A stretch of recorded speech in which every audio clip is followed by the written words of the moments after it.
मैं क्या बोल रहा हूँ, आईआईटी जेईई के लिए हमें स्मार्ट स्टडी करनी होगी। हाँ, अगर तुम्हें बिल्कुल टॉपर बनना है, नहीं मुझे अंडर 100 रैंक लाना है, तब तो तुम्हें पूरा सिलेबस समझना होगा 100%।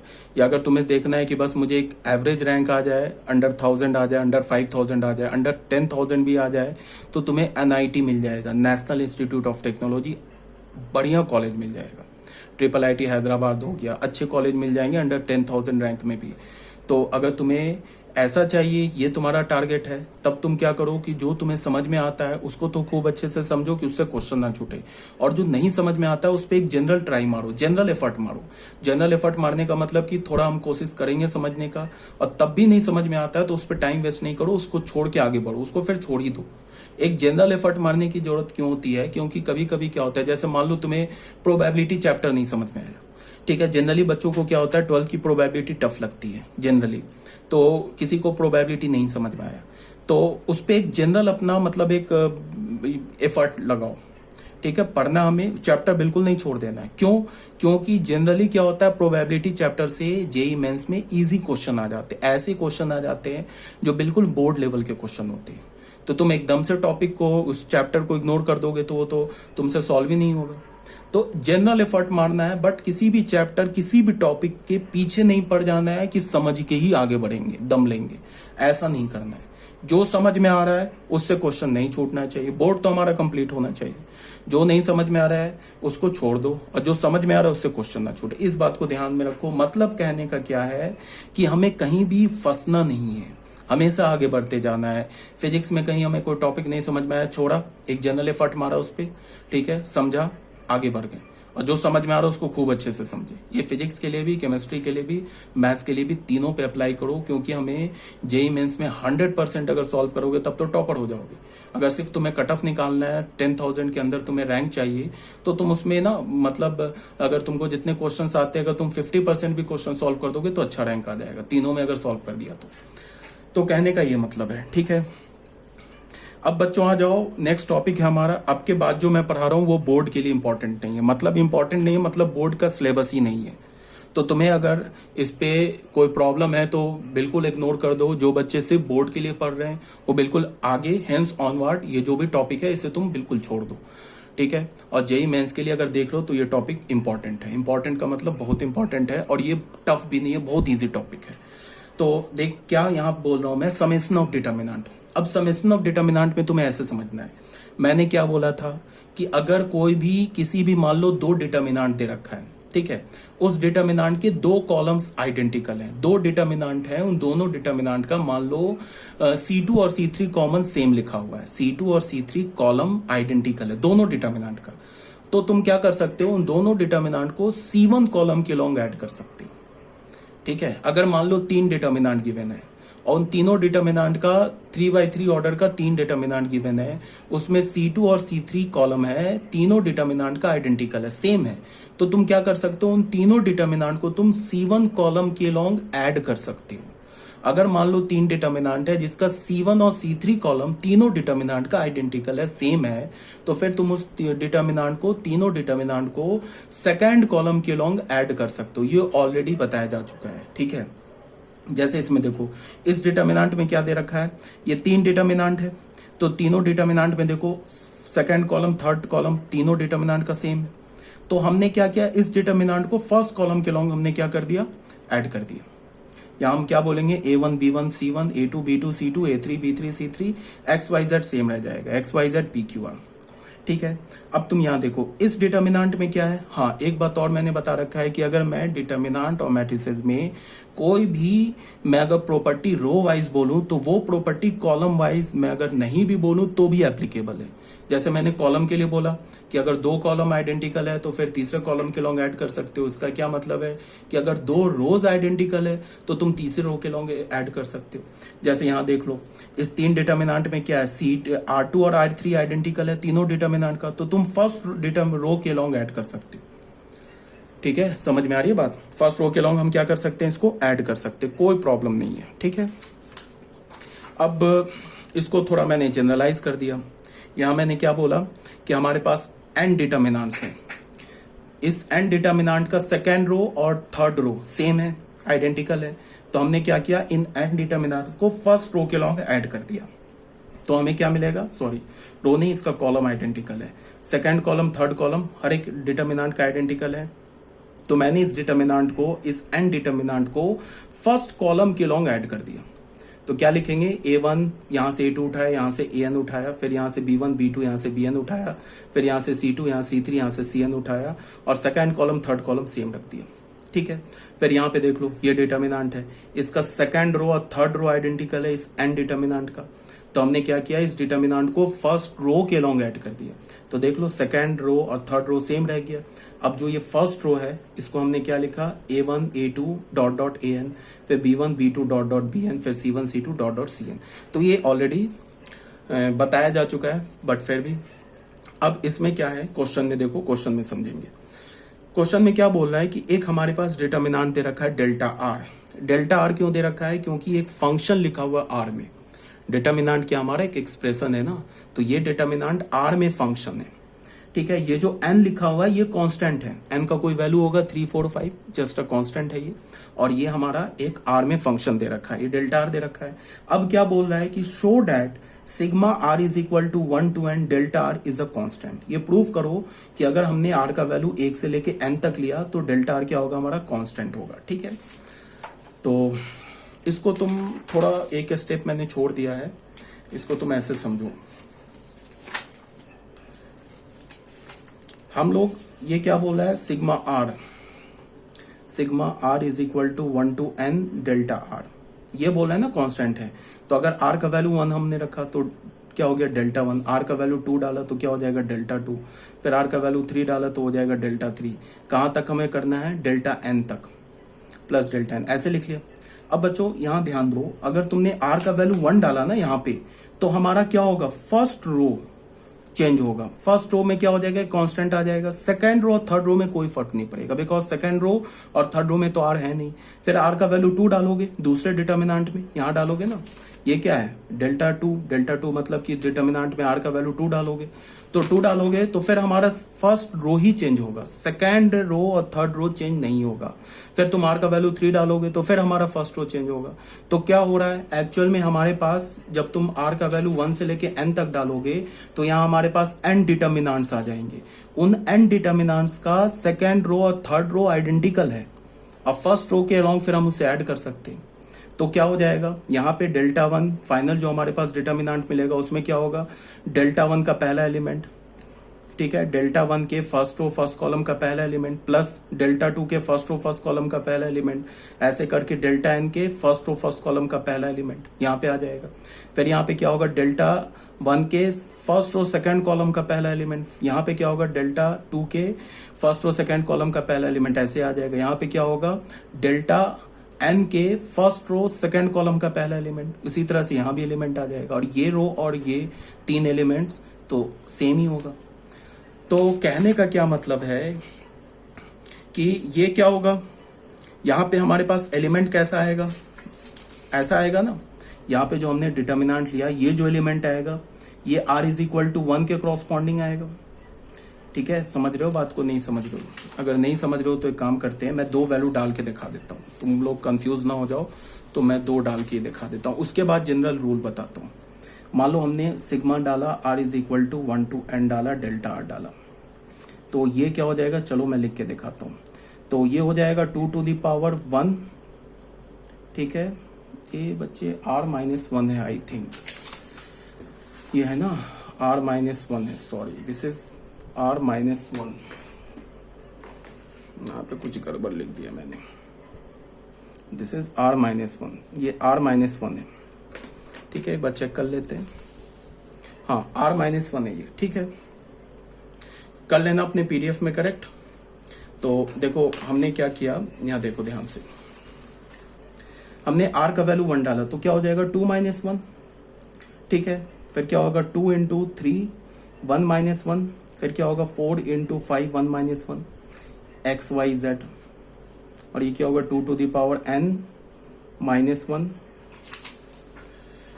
3 to the power n - 1 और 5 to the power n - 1, ऐसे लिख लिया हमने। ये डेल्टा 1 की वैल्यू मिली, फिर यहाँ पे डेल्टा 2 की वैल्यू डालेंगे, तो क्या होगा 2 माइनस 1, फिर 2 इंटू 3 पे पावर 2 माइनस 1, फिर क्या होगा 4 इंटू 5 पे पावर 3 माइनस 1, फिर यहाँ क्या होगा x y z 2 to the power n minus 1, 3 to the power n sorry this is minus 1, 3 to the power n minus 1, 5 to the power n minus 1, ऐसे मिला।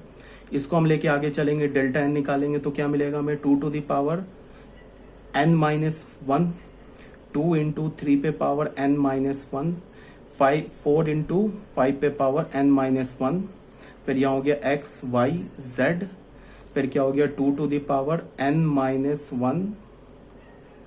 बच्चों यहाँ कुछ गड़बड़ लग रहा है मुझे, एक मिनट। यहाँ पे कुछ गड़बड़ आ रहा है यार। 2 to the power n minus 1, ठीक है 2 to the power n minus 1 ये हो गया। यहाँ पे हो गया 3 to the power n minus 1, ये क्या हो गया 5 to the power n minus 1, ऐसे हो जाएगा ना।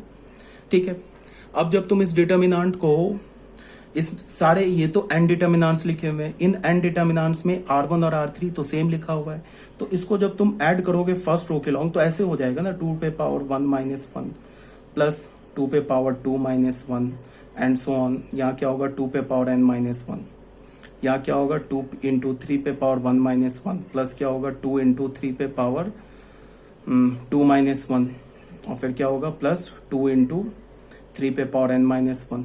ये यहाँ पे मैं तीसरा एलिमेंट लिख रहा हूँ, क्या होगा यहाँ पे 4 इंटू 5 पे पावर 1 माइनस 1 प्लस ये जो है ना यहाँ पे लिख रहा हूँ, इसकी जगह यहाँ लिख रहा हूँ, ये क्या होगा प्लस 4 पे पावर 4 इंटू 5 पे पावर 2 हो गया ना 3 माइनस 1। यहाँ पे मैंने कुछ गड़बड़ किया क्या, ये 2 माइनस 1 है, दिस इज 2 माइनस 1, 2 माइनस 1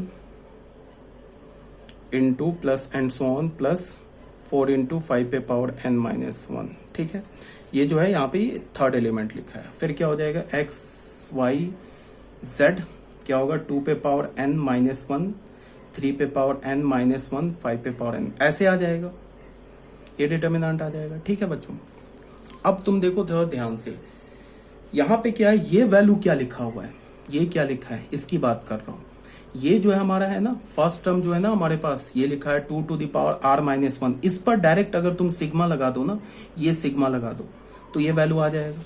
अगर तुम सिग्मा लगा दो r is equal to 1 to n लगा दो, किस पर लगा दो, ये जो हमारा फर्स्ट रो फर्स्ट कॉलम का एलिमेंट है 2 to the power r minus 1, 2 to the power r minus 1 पर तुम सिग्मा लगा दो, तो ये क्या हो जाएगा 2 पे पावर 1 माइनस 1 प्लस क्या हो जाएगा 2 पे पावर 2 माइनस 1 प्लस 2 पे पावर n माइनस 1, ये एलिमेंट आ जाएगा। देख लो इसका क्या मतलब है, इसका ये मतलब है। फिर तुम देख लो ये एलिमेंट कैसे लिखा हुआ है, ये एलिमेंट अगर तुम इस एलिमेंट पर इसके फर्स्ट रो के सेकंड एलिमेंट पर सिग्मा लगा दो तो ये मिल जाएगा हमें।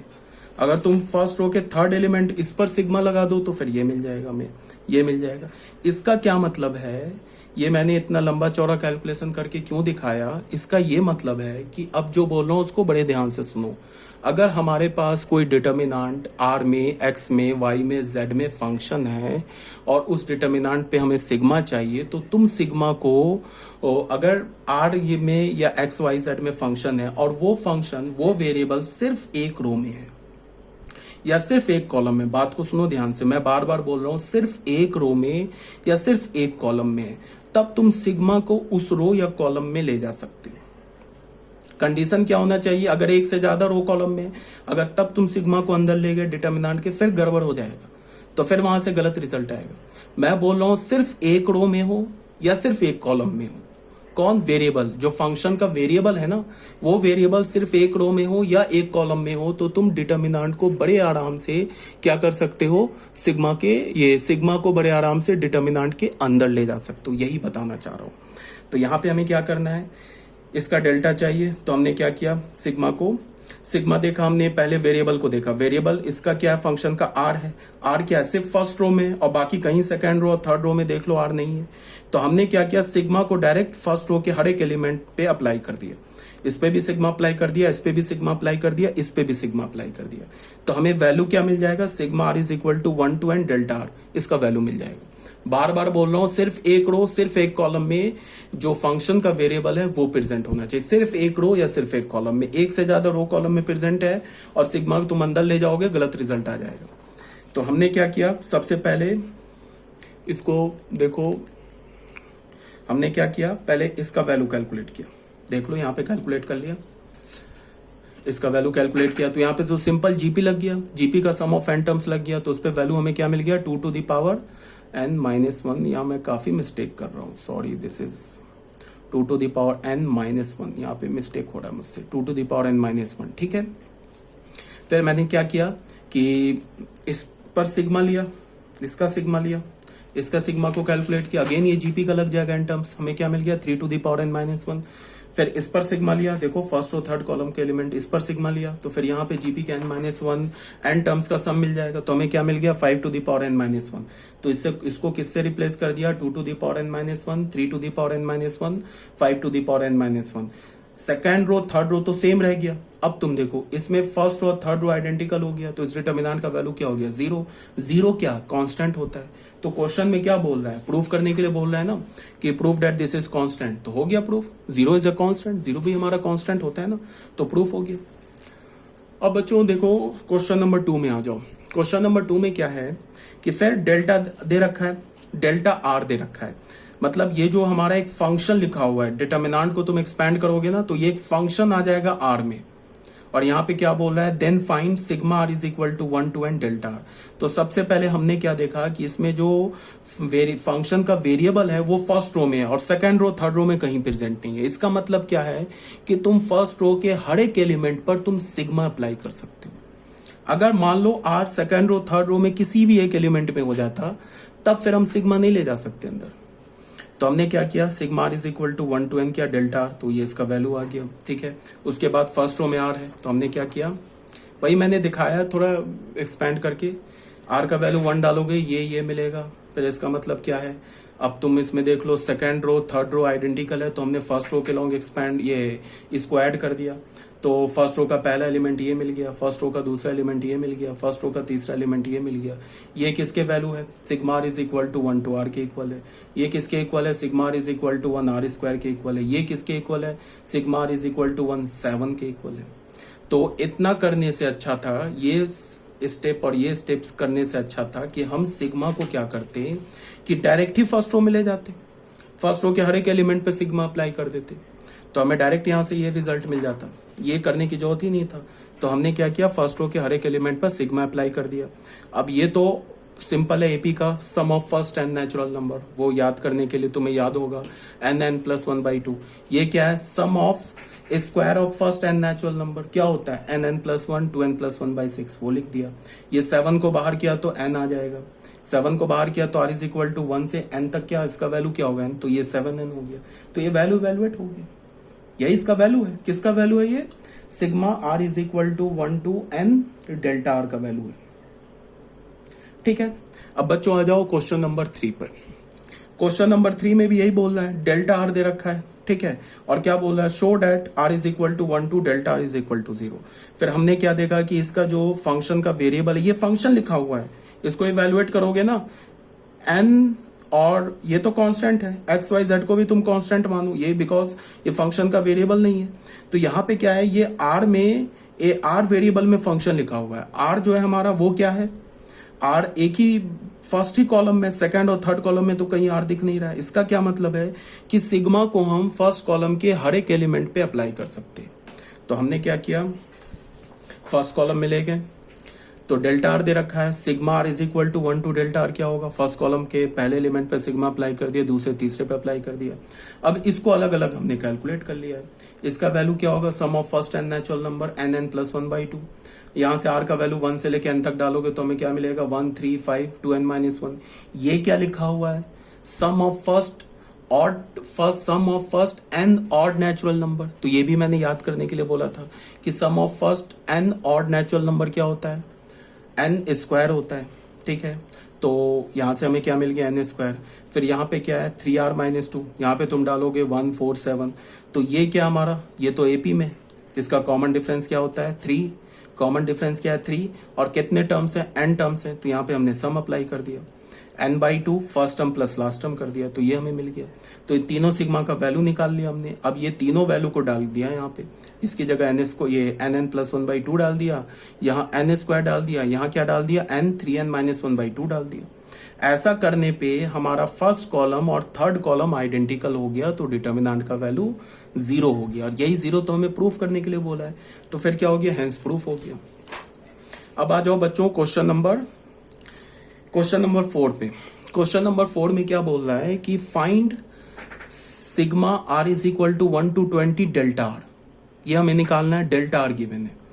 अब देखो क्या है कि यहां पे क्या है कि हमारे पास जो वेरिएबल है ना r, वो एक से ज्यादा रो कॉलम में है। देखो यहां भी r है, फर्स्ट कॉलम में भी है, थर्ड कॉलम में भी है। तो हम अब डायरेक्ट सिग्मा को इस दोनों कॉलम के अंदर नहीं ले जा सकते। अगर दोनों कॉलम के अंदर अप्लाई कर दिया गलत रिजल्ट आ जाएगा, वो फॉल्स हो जाएगा। तो अब मैंने क्या सोचा, मैंने सोचा क्या कि इस डिटर्मिनेंट पे कोई प्रॉपर्टी लगा के ऐसा क्या हम कर सकते हैं कि जो हमारा वेरिएबल है वो एक रो या एक कॉलम में आ जाए। अगर हम डिटर्मिनेंट की प्रॉपर्टी लगाएं और जिससे हमारा वेरिएबल एक रो या एक कॉलम में आ जाए तो वेल एंड गुड हो गया, फिर तो कोई प्रॉब्लम ही नहीं है। प्रॉपर्टी लगा के एक रो या एक कॉलम में वेरिएबल को कर दिया, उसके बाद फिर समेशन को उस रो या कॉलम के हर एक एलिमेंट पे अप्लाई कर दिया। तो यहाँ पे देखा हमने क्या कि अगर मैं C1 माइनस C3 करूं तो इस कॉलम से फर्स्ट कॉलम से r हट जाएगा। क्यों? बिकॉज r माइनस r होगा तो यहाँ 1 बचेगा। 2r² प्लस 3 में माइनस 2r करोगे तो फिर यहाँ 3 बचेगा। 7r माइनस 7r प्लस 3 करोगे तो यहाँ माइनस 3 बचेगा। तो फिर क्या होगा कि हमारा क्या होगा कि फर्स्ट कॉलम से r हट जाएगा, तो फिर हमारे पास सिर्फ थर्ड कॉलम में r बचेगा। तो फिर अब क्या करेंगे, सिग्मा को फिर हम थर्ड कॉलम में ले जा सकते हैं, कोई प्रॉब्लम नहीं है। तो वही किया हमने, C1 को चेंज किया, C1 माइनस C3 किया। फिर तुम ऐसा भी कर सकते थे, C3 को चेंज करते C3 माइनस C1, तो भी क्या होता, फर्स्ट कॉलम में r रह जाता, थर्ड कॉलम से r हट जाता। ये भी कर सकते थे, वो भी ठीक था। तो हमने क्या किया, C1 को चेंज किया, C1 माइनस C3 किया, तो हमें ये मिल गया। यहां से हमें क्या मिला कि थर्ड कॉलम में सिर्फ r है। अब हम क्या कर सकते हैं, सिग्मा को थर्ड कॉलम के हर एक एलिमेंट पे अप्लाई कर सकते। तो कर दिया अप्लाई, r पे कर दिया तो क्या हो गया, r is equal to 1 to 20r, फिर r is equal to 1 to 20 2r², फिर r is equal to 1 to 20 7r plus 3। अब ये क्या है, sum of first 20 natural number, तो क्या होगा 20 प्लस 1/2। ये क्या है, 2 को बाहर कर दो तो फिर क्या मिलेगा, 2 into sum of square of first 20 natural number. तो ये आ गया।